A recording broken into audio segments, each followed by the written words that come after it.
The state requires 12 contact hours. It's a good bet this man has been in your home several times.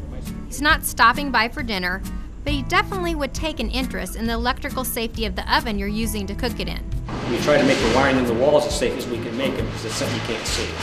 But you can certainly see why Dean Mathis takes his job seriously. For most of us, this wrangled maze of electrical runs is simply out of sight, out of mind. But for Dean, I guess now it's just about the life safety issues of trying to steep. I mean, it bothers me when I hear there's electrical fire and something burns down. So I guess my goal is to see that this doesn't happen. And for 34 years, Dean Mathis has been looking after thousands of homes.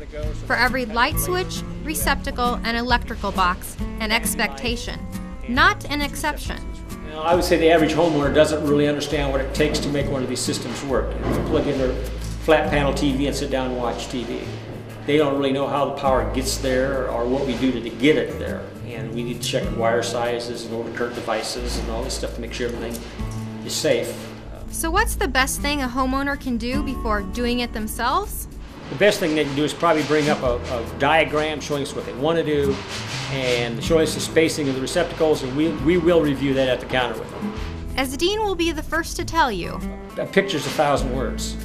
so is a guided tour of Dean's daily office or any home or business currently under construction.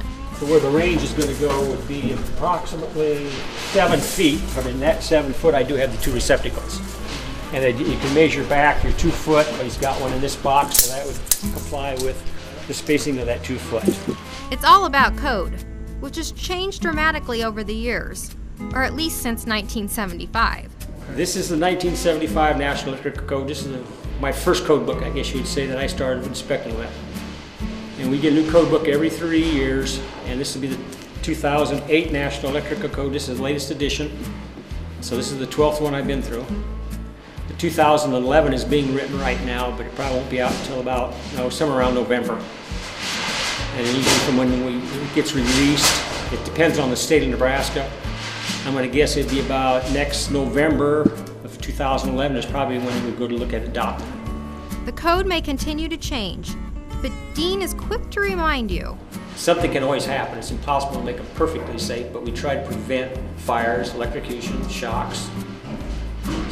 It's a life safety issue. It's also an issue of gratitude. Thank you, Dean Mathis, for 34 years, and counting, of dedicated service to the community of Grand Island.